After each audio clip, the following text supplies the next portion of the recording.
Hello and welcome to the channel. I'm Pickler555 and today I'm going to show you the very basics of the AV-42 in VTOL VR.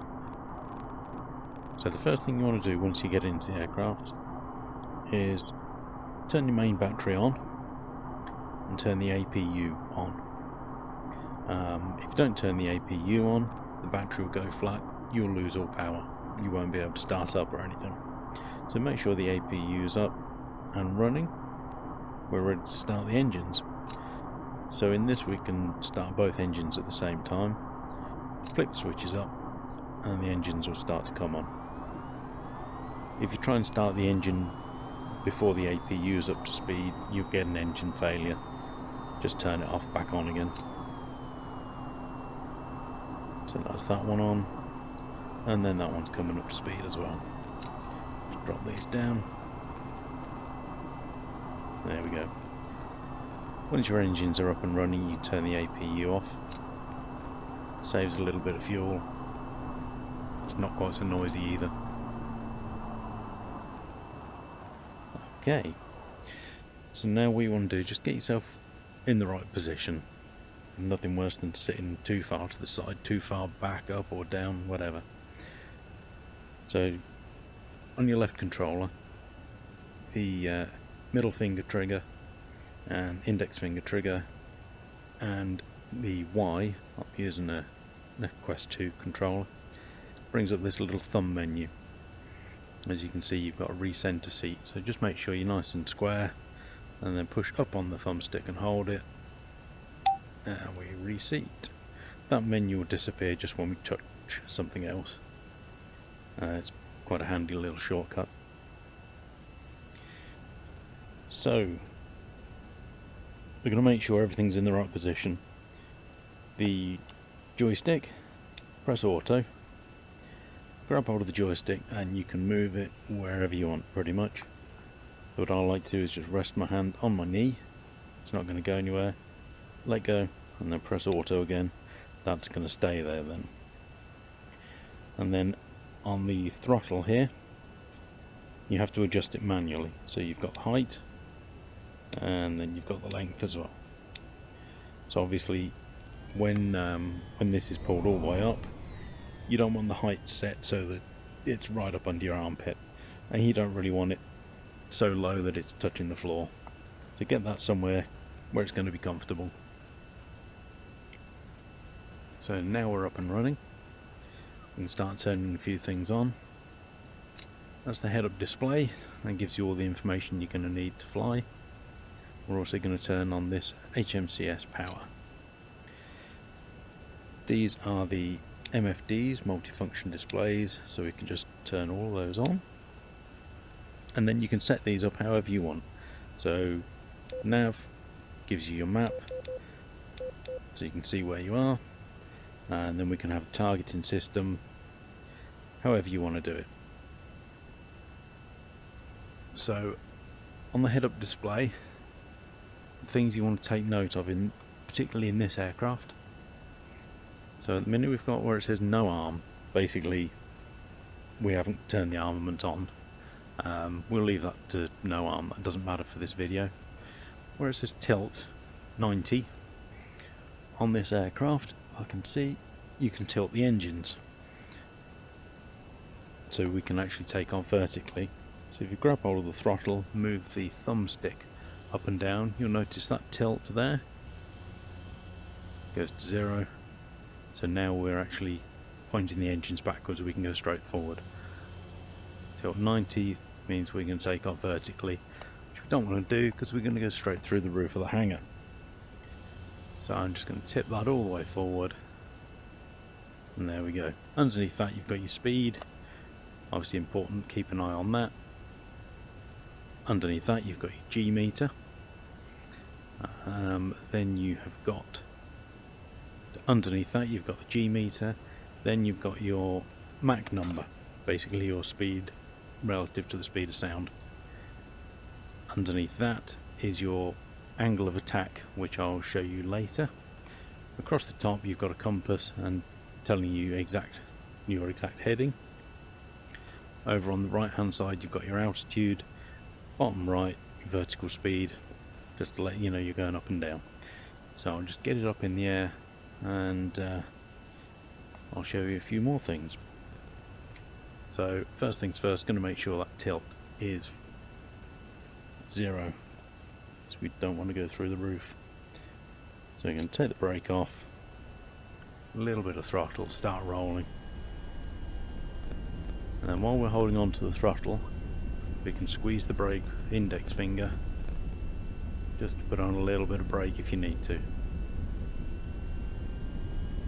So let's just get to the end of the runway and we'll get up.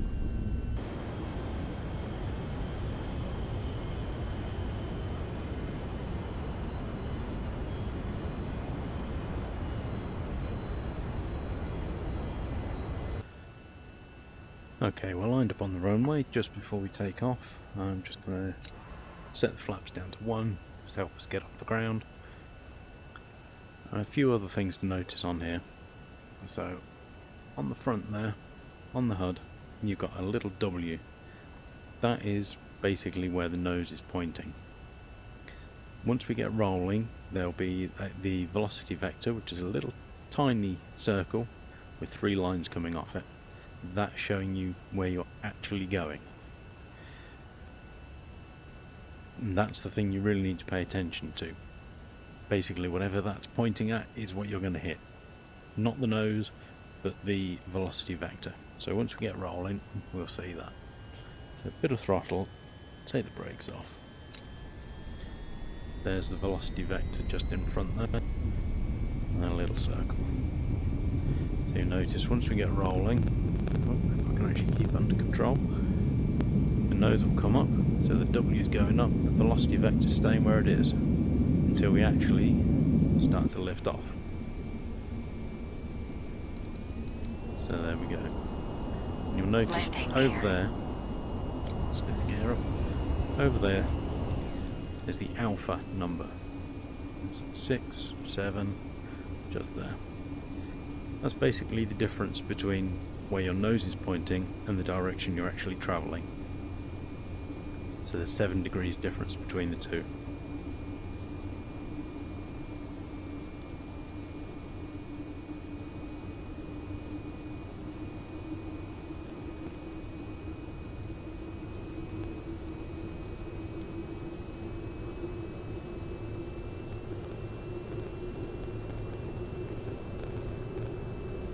So another thing you'll notice down on the left here, this is your throttle position.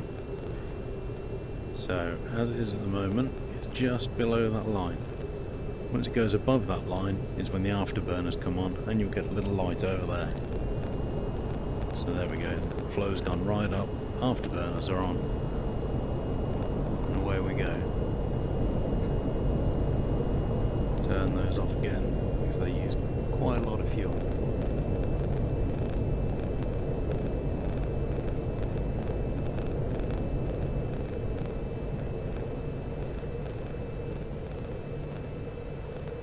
A few other things we got on here. Where it says vert, that's basically our vertical speed in feet per minute. So obviously it says plus, so we're going up. And now it's minus, we're heading down. Okay, we're going to set ourselves up for a landing back on the runway there, and this is where you'll find that velocity vector very handy. So you can see at the minute it's at about 6 degrees, nose is up a little bit. We're going to set 2 degrees of flaps so we can go nice and slow. Doing about 200 knots. I'm going to put the gear down and just keep an eye on that velocity vector there, because basically whatever that is on is what we're going to hit. So if we carry on as we are, we're going to hit the sea.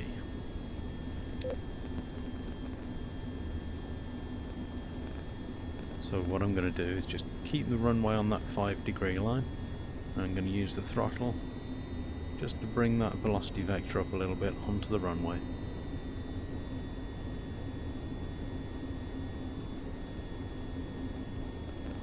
And we're going to keep it there.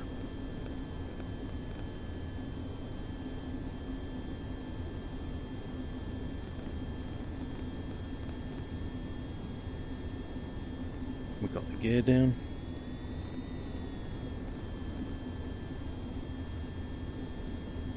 So to make things even slower in this aircraft for the landing, you can always tilt the engines. You know, fly more like a helicopter, you can come in really slow, you can land vertically if you want to. But just for this video I'm coming in like this. We're going a little bit quick. So off the throttle, bring the nose up, keeping that velocity vector on the runway.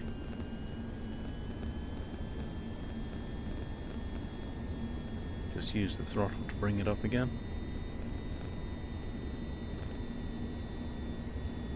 And then just before we touch down, we're off the throttle and bring it up. Not bad, a little bit hard. And then squeeze the brakes.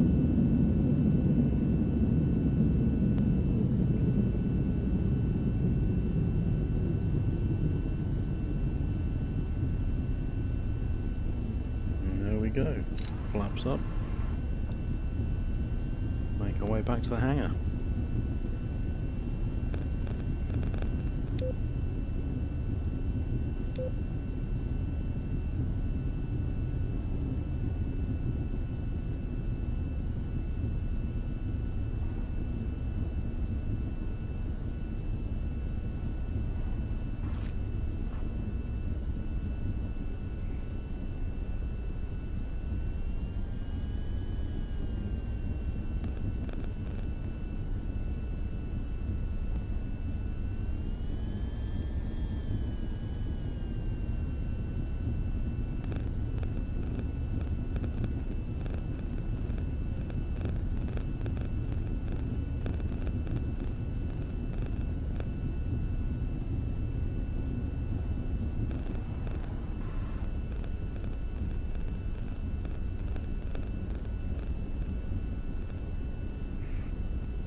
Ground crews on station.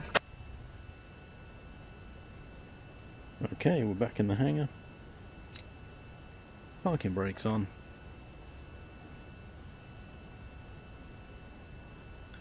We can turn the APU back on again so we don't lose power, and then we just start to turn everything off again.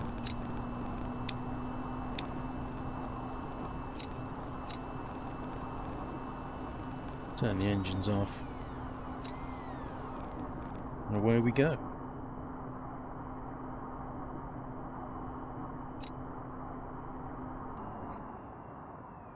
Okay, so I hope you found this video useful. Leave a comment, let me know what you think. If I've missed anything out, I'll do another video on that. And I'll go into some of the other systems in depth in another video. See you again.